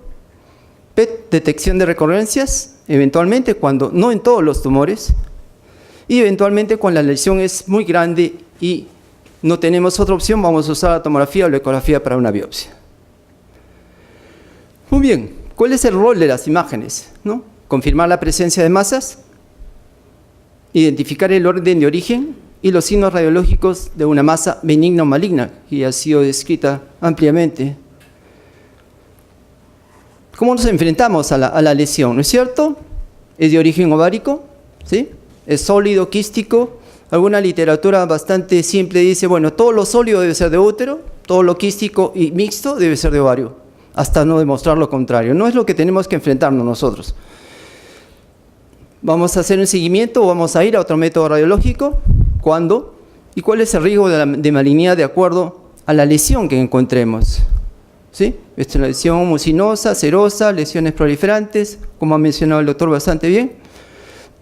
Y a mí me gusta mucho hablar de semiología, porque si no reconocemos una imagen, no vamos a ver nada, ¿no? Hay unos signos radiológicos, nosotros somos muy graciosos, a veces los signos, y usted, el doctor también mencionó un signo bastante interesante ahorita con la hidrocefalia que me pareció excelente, ¿no? Nosotros hablamos del signo del pico, o algunos llaman el signo del cono de lado, cuando la lesión pertenece al ovario, ¿no? En este caso, no sé si ustedes ven el ovario acá y ven la masa. Entonces nosotros, por ese signo radiológico, nosotros podemos decir que esa lesión pertenece al órgano de origen, ¿no? Y lo podemos ver en ecografía también. Tenemos el ovario, ustedes saben muy bien los quistecitos, y tenemos una lesión que está haciendo este ángulo y que nos permite decir esta lesión depende de ovario, ¿sí? Cuando tenemos el signo del órgano embebido o englobado por el tumor, no encontré un slide de ecografía, pero bueno, acá vemos el ovario y la masa envuelta o inmersa, embebida en el tumor. Algunos le llaman también, hay un signo de la garra, que es cuando el tumor o el órgano abraza básicamente la lesión tumoral y nos dice que esta lesión es básicamente ovario. Estos son signos ecográficos que los que hacen ecografía o que los que hacen radiología tienen que saber. Es como cuando el clínico examina a su paciente. Si uno hace un mal examen, va a tener un mal diagnóstico. Si no hace buena semiología, no va a tener un buen diagnóstico. Igual, tenemos el signo del órgano fantasma. Yo busco el ovario, no lo encuentro, pero sé que ahí debe estar. Entonces, si tengo una masa que está ocupando, digamos, la fosa ilíaca o la cavidad pélvica, acá tenemos el ovario izquierdo, igual en ecografía, yo he buscado la masa, he estado al lado del útero, hacia la derecha, y veo esta masa de formación quística de paredes muy irregulares, con lesiones proliferantes, con ruptura de la cápsula. Entonces debo asumir que la lesión que estoy mirando es la lesión ovárica, ¿no? El famoso órgano fantasma. Y esto es el signo de los vasos puentes, o la manera de cómo compartir vasos, ¿no? Siempre cuando vemos una lesión, estos famosos miomas pediculados que siempre nos traen problemas, porque el mioma degenera en quiste, en grasa, en sangre, calcifica, y a veces son unas masas muy grandes. Entonces, ¿cómo lo diferenciamos? Si es que comparten vasos, ¿no? El signo de los vasos puentes, que se puede ver por ecografía y se puede ver por resonancia magnética también. Eso nos va a decir que la lesión pertenece al órgano de origen, ¿no? En este caso, el útero, y la masa al costado, le pongo el ecógrafo, el Doppler, y vamos a ver cómo comparten vasos. Entonces, estos son signos radiológicos que nos permiten diferenciar las lesiones. Y eso es muy importante para todos, sobre todo que ustedes hacen bastante ecografía y tienen que lidiar a veces con lesiones que a veces son muy complicadas. Entonces, método de elección para masas ováricas malignas o benignas, ecografía. Método barato, no invasivo, accesible, demasiado accesible para mi gusto, ¿no? Endovaginal, transvaginal, Doppler, y buena sensibilidad y buena especificidad, ¿no? 91, 84%, muy buena ecografía, excelente. Pero ecografía tiene que tener un buen piloto y un buen carro. Si tienes un buen piloto y un mal carro, no vas a ninguna parte, ¿no? Si tienes un buen carro y no sabes manejar, te quedas ahí. Entonces hay que tener mucho cuidado cuando hacemos ecografía, ¿no? Yo siempre digo, si lo traigo pues a Betel, al de Fórmula 1, y lo pongo en un tico, de repente no hace nada. Y si a mí me suben un monoplaza, tampoco no hago nada. Eso tiene que haber una congruencia entre el operador dependiente y máquina dependiente, que es lo que siempre, lamentablemente, critican a ecografía. Parámetros ecográficos, como digo, nosotros somos morfológicos. ¿Qué vemos? Tamaño, grosor de septum, grosor de pared o de quiste, lesiones papilares o proliferantes, Doppler, ascitis, ganglios, masa. Todas estas son signos que nos van a permitir identificar una lesión maligna o benigna, o acercarnos a una u otra, ¿no? Esto es lo que estamos viendo, y lo que ya se mencionó hace un momento en cuanto a criterios de benignidad: lesiones uniloculares, pared fina, tabiques finos, contenido homogéneo, contenido anecogénico o mucinoso, pared fina, tabique fino, Doppler periférico. Nuevamente, criterios de benignidad. Se habla que básicamente si ya no tenemos los índices de resistividad, pulsatividad, o que el flujo periférico siempre es un indicativo de benignidad, ¿no? Si es que queremos usar el Doppler. Nosotros en el hospital no somos muy amantes del Doppler, será porque tenemos mucho trabajo. Igual, los signos de malignidad: tabique superior a 3, crecimiento papilar con flujo, multiloculados, ¿no? Todos estos son signos de malignidad, que ustedes lo van a ver todos los días y lo van a orientar a que tengan una masa, a que decidir si es que la masa es benigna o maligna. Nuevamente, irregularidad de las paredes, ruptura capsular, implantes metastásicos, ¿no? Este es un hígado con múltiples lesiones sólidas, ascitis con un implante tumoral, la masa, ¿no? Mixta, componente mucinoso, lesión proliferante. O sea, todos son signos de malignidad desde el punto de vista ecográfico, y lo vamos a ver no solamente en ecografía, lo vamos a hacer en resonancia más bien, también. Lo mismo, acuérdense que estas lesiones tumorales, y no solamente en ecografía, vamos a tener lesiones neovasos, shunt arteriovenosos, cortocircuitos, vasos y musculatura lisa. Entonces esto nos van a dar índices de resistividad menores de 4, índices de pulsatilidad menores de 1. Y con eso vamos a orientar nuestra masa, nuestra lesión, si es que va hacia lesión benigna o maligna. Ahora, ¿cuándo pasamos a resonancia magnética, ¿no? Y probablemente muchos de ustedes que manejan mucho ecografía a veces se encuentran con una masa inmensa y el ecógrafo, por más bueno que sea, no va a llegar. O sea, tenemos masas de 9 centímetros, decimos por dónde me ubico, ¿no? Y encima si la paciente está ahí extendida, entonces, por ejemplo, en este caso es una resonancia magnética y se ve muy bien, ¿no? Vejiga, y miren los ovarios qué bonitos se ven. Y podemos ver esta masa que a veces nos trae problemas, es decir, esta masa es de ovario, es de útero, o es una masa retroperitoneal. Entonces, cuando tengamos masas anexiales, complejas, indeterminadas por resonancia magnética, debo pasar a una resonancia magnética. Y ya está determinado, o sea, no es que yo quiera que vayan a resonancia magnética, no, para nada. Tiene que hacerse ecografía, ¿no? Pero esto ya está determinado por los que están manejando imágenes, ¿no? Esto es lo importante que yo le decía con respecto a las secuencias, ¿no? Yo tengo un quiste y el quiste se va a ver hipo en T1. Acuérdense, hipo oscuro, hiper y brillante.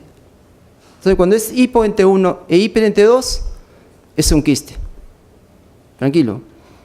Si tengo hiper en T1 e hiper en T2, puede ser sangre o puede ser contenido proteináceo, ¿no? O sea, los endometriomas. Y este slide ya lo vimos. Si es grasa, lo saturamos. O sea, le digo a la máquina, ¿sabes qué? Bórrame toda la grasa. Y me va a borrar toda la grasa y voy a tener un dermoide, ¿sí? ¿Qué otra cosa nos ofrece resonancia magnética? La utilidad del contraste. ¿Cuándo usamos contraste? En resonancia magnética normalmente no se usa contraste, no necesariamente, ¿no? Resonancia magnética tiene evaluación multiplanar, no usa radiación ionizante, por si acaso usa ondas de radiofrecuencia. Esto que usamos todos los días escuchando música, ¿no? Esas son las ondas de radiofrecuencia, no hay problema de radiación. Hay problemas cuando en gestantes sí hay que hacerlo muy rápido porque funciona a veces como un microondas, entonces el bebé se puede deshidratar, ¿no? Tiene algunas indicaciones y algunas contraindicaciones. ¿Cuándo usamos? Por ejemplo, en pacientes que tienen endometriomas que se pueden malignizar, ¿no? Esto que decía el doctor que tenía de repente es un acúmulo, un coágulo que se ha pegado ahí, y si yo tengo una paciente mayor y tiene ese endometrioma y de repente empieza a crecer, entonces yo tengo que hacer una resonancia o pueden hacer una ecografía con contraste, ¿no? Y esto puede captar, ¿no? Y entonces me da una idea muy clara de que esto ya no es endometrioma, de repente es un cáncer endometrioide. Incluso tenemos ya indicaciones que es muy parecido a los aspectos morfológicos que han dicho, ¿no? Otra posibilidad que tenemos desde el punto de vista de resonancia magnética es hacer curvas dinámicas de captación. O sea, yo le pongo contraste al paciente, adquiero la imagen muy rápidamente y voy a ver cómo el tumor va a captar muy rápidamente y va a soltar muy rápidamente el contraste.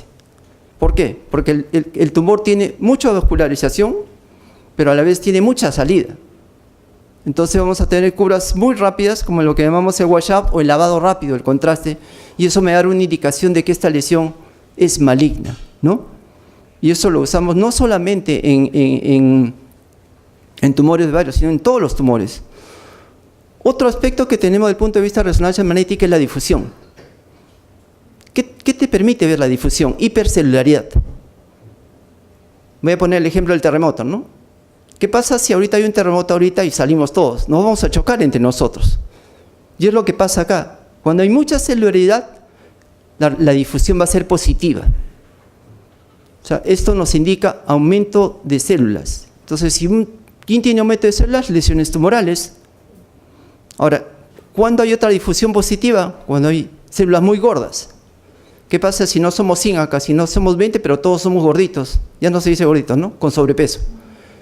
Vamos a tener problemas para movernos también. Entonces, tengan cuidado. Una difusión positiva puede ser cuando hay hipercelularidad o cuando la molécula es muy grande.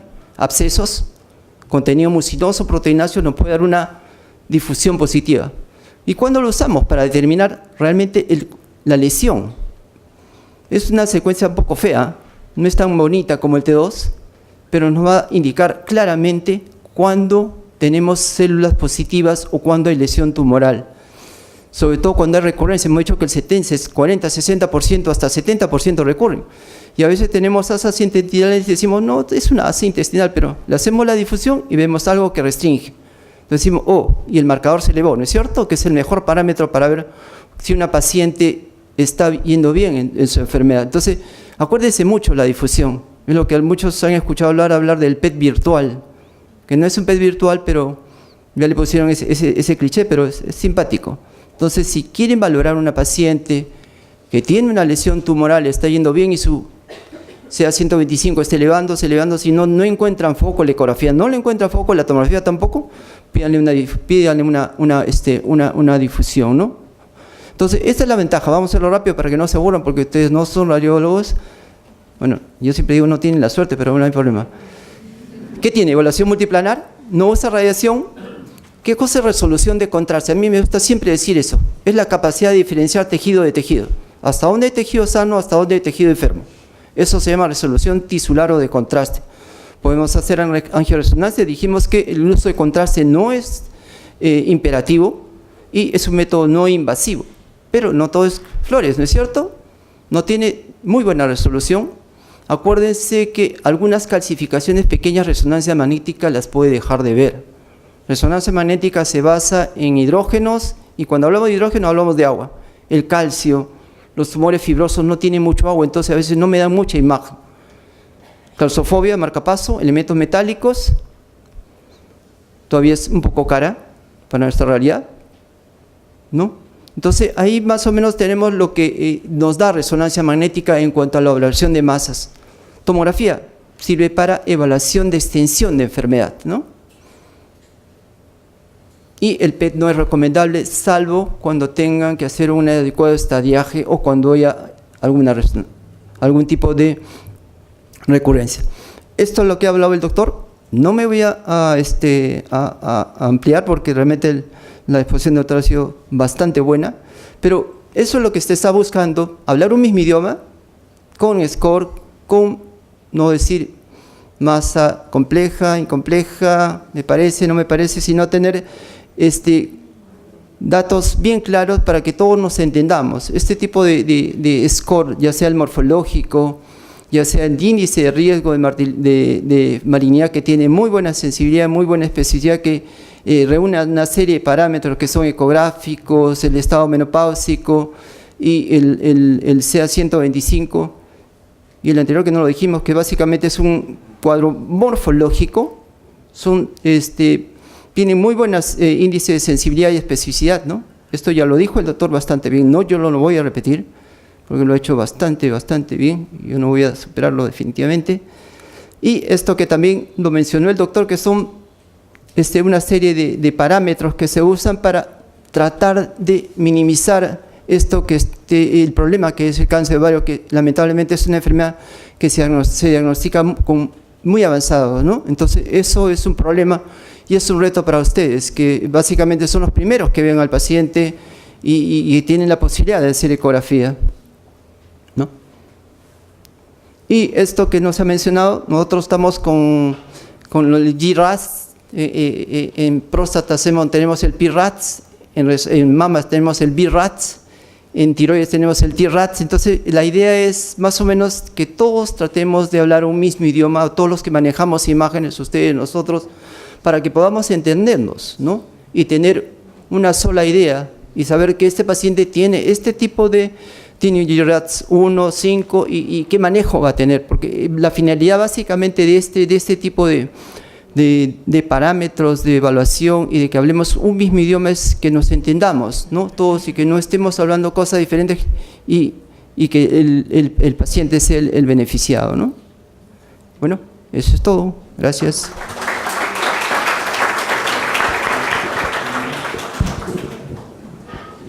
Las luces, por favor.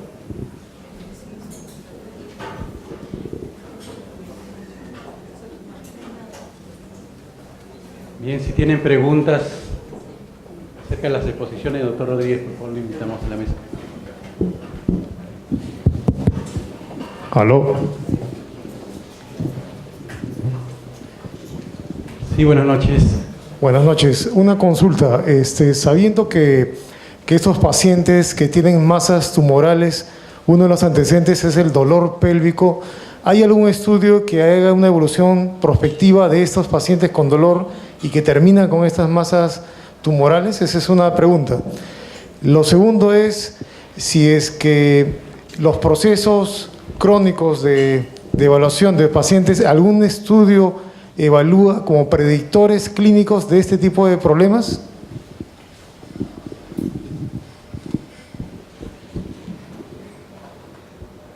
Bueno, en uno de los modelos de predicción, uno de los factores, el dolor no es un factor de malignidad, sino de benignidad.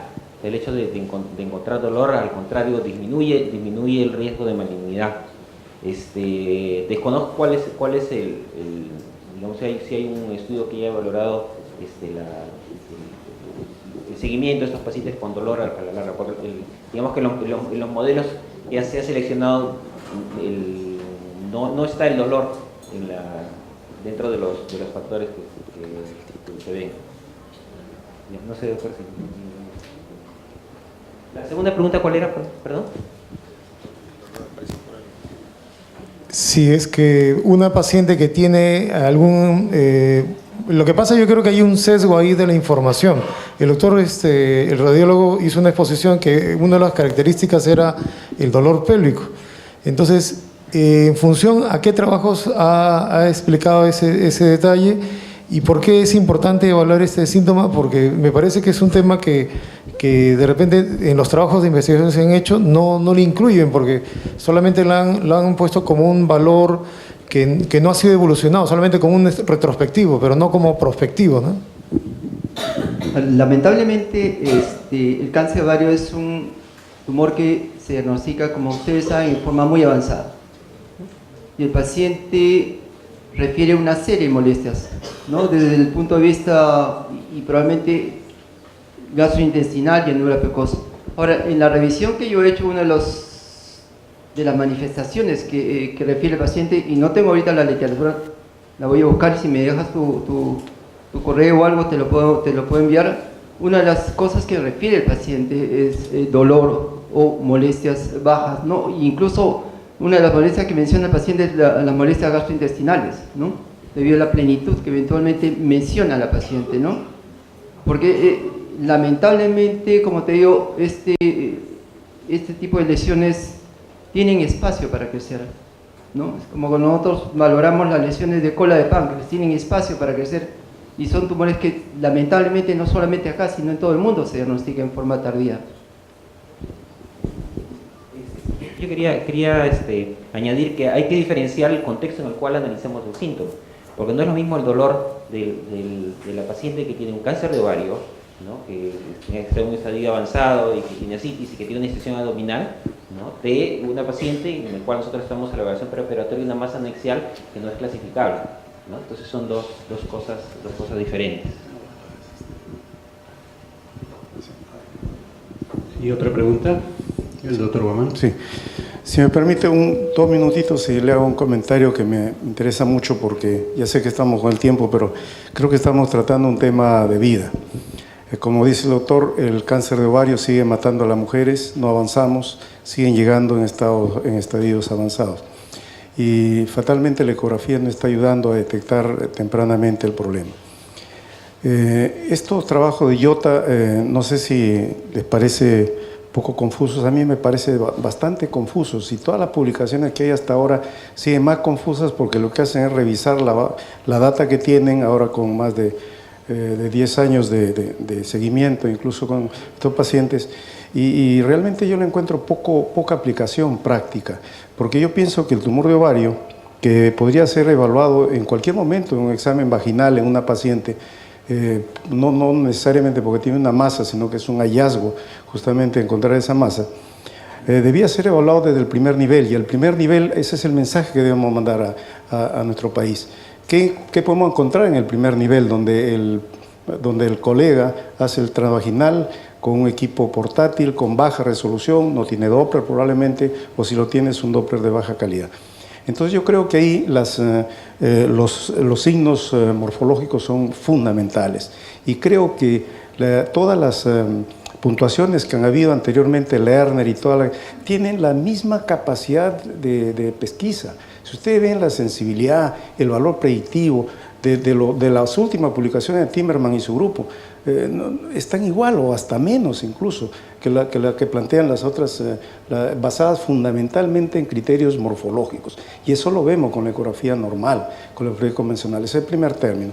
Enseñarles qué cosas son los marcadores morfológicos que en parte tienen en las reglas simples, pero que son mucho más que eso. Número 2, el Doppler para mí es trascendente en un tumor de ovario para la diferenciación del esto. Que no lo considere solamente como un mapa vascular, bueno, es asunto del grupo de trabajo. Yo recuerdo el 94, el profesor Curia decía 99% de diagnóstico de cáncer de ovario con el Doppler cuando el IR es por debajo de 0,52 en un congreso mundial en Montreal. Sabemos ahora que eso es falso, que la detección del malignidad, porque el cáncer lo diagnostica el patólogo, no lo diagnostica ni el radiólogo ni el ecografista. Entonces, tenemos que identificar pacientes de riesgo y bajo riesgo, alto riesgo y bajo riesgo, ¿no es cierto? Entonces, en el primer nivel creo que no podríamos utilizar esos parámetros. Luego, en el segundo nivel, y le digo eso con base también, podemos publicar en el 2008 un trabajo con los colegas del Hospital 2 de Mayo, que pueden leerlo en la revista de la Sociedad de Ginecobstetricia con 27 casos de cáncer. Entonces, creo que el Doppler va a tener que cambiar estas reglas, porque el Doppler tiene muchísima aplicación, bueno, y sería ya otro tema de otra conferencia hablar de eso, ¿no? Pero mi mensaje era en y les agradezco el tiempo que me dan para que pensemos de repente hasta sacar una guía que es importante, qué es lo que no debe dejar de hacer un ecografista en el primer nivel, y cuando encuentra algo sospechoso, tiene que mandarlo a un segundo nivel donde ya tenga gente más entrenada, tenga mejores equipos, etcétera, etcétera. Porque ¿cómo calificamos los expertos? ¿Quiénes son expertos? No sé de verdad quiénes son expertos. El doctor con mucho tino dijo, yo no me siento experto, ¿no? Pero creo que quienes se dedican al cáncer son los que tienen más información que nosotros que nos dedicamos a hacer muchas cosas. Gracias. Muchas gracias, doctor. ¿Alguna otra pregunta?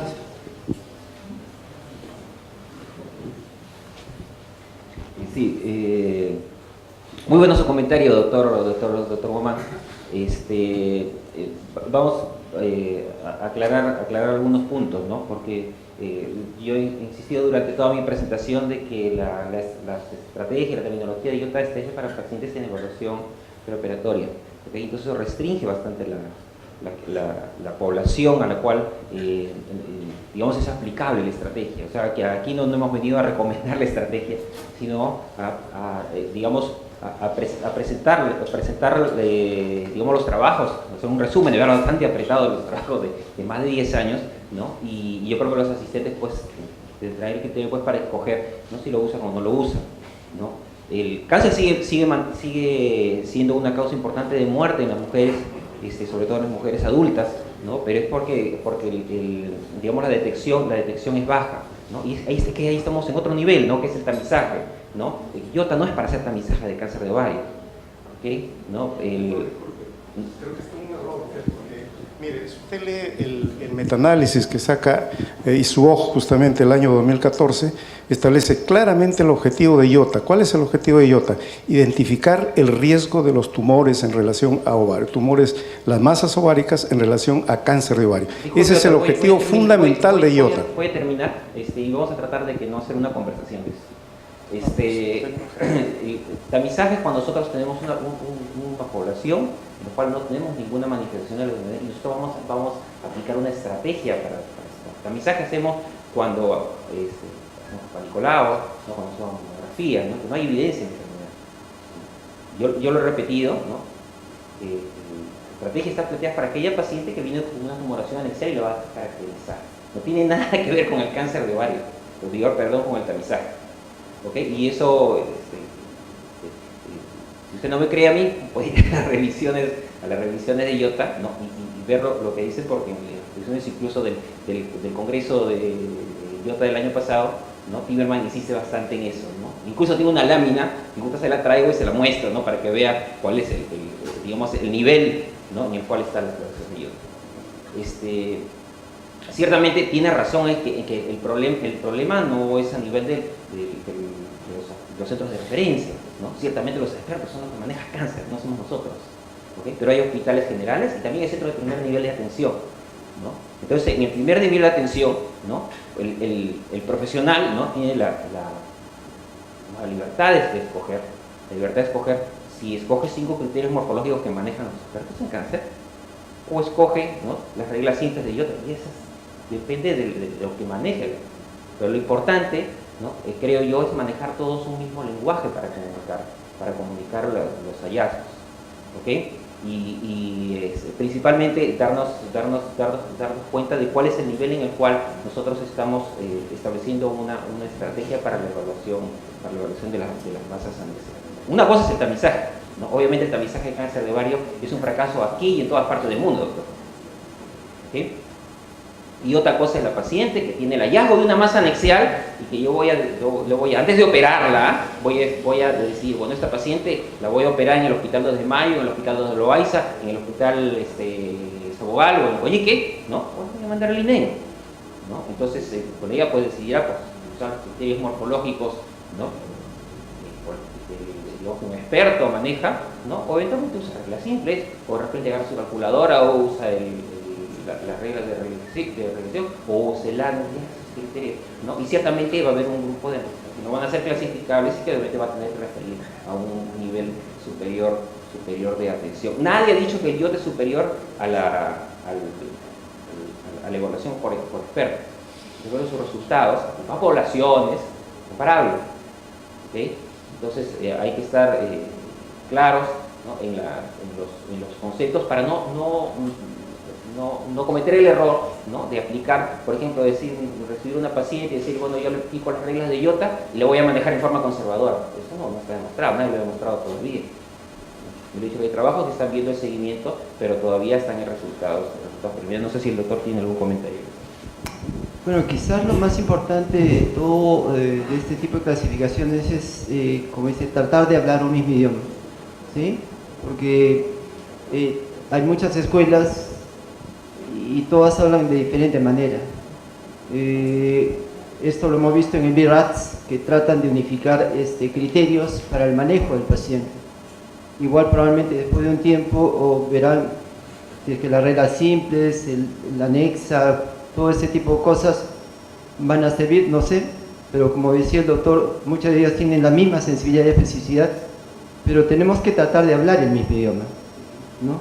Sobre todo los que manejamos radiología, los que manejamos imágenes, para que posteriormente el paciente sea beneficiado, ¿no? Porque de acuerdo al diagnóstico que nosotros hagamos, ya sea con IOTA, ya sea con los criterios morfológicos, tenga el paciente el tratamiento que refiere, porque hay muchos pacientes que son operados, entre comillas, por gusto, ¿no? Por un mal diagnóstico, siempre y cuando no se diagnostica bien y no se hace una buena evaluación ecográfica. Muy bien, en aras del tiempo, solamente resta decir que los médicos somos una especie bien rara, ¿no? Después de trabajar, estando cansados, venimos todavía a aprender, a escuchar charlas, y eso va mi felicitación para todos ustedes, ¿correcto? Un aplauso para ustedes y quedamos.